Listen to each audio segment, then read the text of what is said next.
کی جو pod cost ہے یہ ہم ڈیڈیکیٹ کرتے ہیں موسیٰ علیہ السلام کے اوپر، اور موسیٰ علیہ السلام جو ہے وہ شخصیت ہیں جن کو اللہ رب العالمین نے سب سے زیادہ قرآن کے اندر جو ہے ان کا ذکر کیا ہے۔ موسیٰ علیہ السلام جو ہے وہ یوسف علیہ السلام کی پیڑھی میں سے، بنی اسرائیل میں سے جو ہے ہوتے ہوئے آئے ہیں، اور موسیٰ علیہ السلام جو ہے وہ واحد پیغمبر ہیں جن کے ساتھ اللہ رب العالمین نے کلام کیا تھا۔ اور موسیٰ علیہ السلام کو اللہ رب العالمین نے جو ہے پہلی کتاب اتاری تھی جو کہ توراہ تھی، اور توراہ جو تھی اللہ رب العالمین نے اس وقت میں تختیوں پہ اتاری تھی، اور اس سے پہلے جب اللہ رب العالمین نے ابراہیم علیہ السلام کے ساتھ کلام فرمایا تو اس وقت ان کے اوپر صحیفے اترا کرتے تھے۔ تو موسیٰ علیہ السلام کے اوپر جو ہے اللہ رب العالمین نے، وہ واحد پیغمبر ہیں جن کے ساتھ اللہ رب العالمین نے کلام فرمایا، اور کلام فرما کر کے ان کو تیار کیا تاکہ وہ فرعون کے پاس جا سکیں۔ اور موسیٰ علیہ السلام وہ شخص ہیں جنہوں نے اپنے بھائی کی مدد کے ساتھ سبحان اللہ کے ایک پوری سلطنت کو انہوں نے الٹ دیا۔ تو موسیٰ علیہ السلام کا جو ہے بہت ذکر ہے اس قرآن کے اندر۔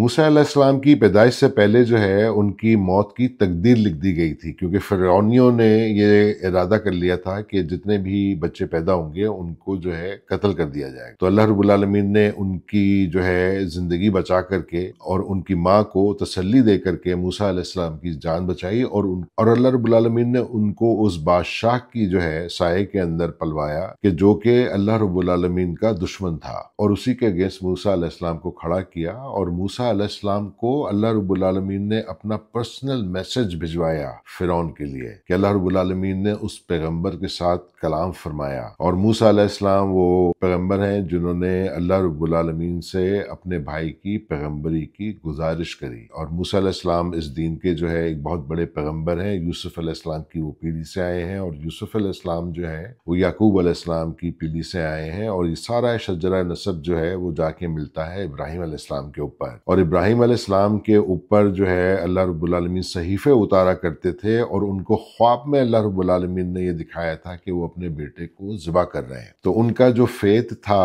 اللہ رب العالمین کے ساتھ، تو اس فیت کا تو جواب کوئی بھی انسان نہیں دے سکتا جو اپنے رب کے لیے جو ہے اپنے بیٹے کو ایک چھری کے نیچے لٹا دے۔ تو اس شخص کی جو ہے یہ ادا اللہ رب العالمین کو اتنی پسند آئی، اور اس وجہ سے اللہ رب العالمین نے اس دین کا نام دین ابراہیمی رکھ دیا۔ دین ابراہیمی کے جو رولز ہیں وہ بہت سمپل ہیں، اور ان رولز کی جو لسٹ ہے اس میں سب سے پہلے جو چیز آتی ہے اللہ رب العالمین کی، وہ آتا ہے شرک، اور شرک کے بعد جو ہے اللہ رب العالمین کو جو ہے ناشکری جو ہے وہ ناپسند ہے۔ اور اس دن سے، جس دن سے اللہ رب العالمین نے جو ہے موسیٰ علیہ السلام کے ساتھ کلام کیا تھا، اس وقت ان کا پہلا جو پیغام تھا اس فرعون کے لیے کہ انہوں نے ایک پیغمبر کے ساتھ کلام فرمایا اور اس کو اپنا ایک پرسنل میسج بھیجا کہ میری ذات کے ساتھ شرک مت کرو، میرے علاوہ اور کوئی خدا نہیں ہے۔ اور اسی لیے جب ہم نماز پڑھتے ہیں اور نماز میں ہم اپنی جو ہے شہادت کی انگلی اٹھاتے ہیں مسلمان ہونے کے ناطے، تو ہم کہتے ہیں اشہد ان لا الہ الا اللہ، کہ ہم شہادت دیتے ہیں کہ ہم اس رب العالمین کو جو ہے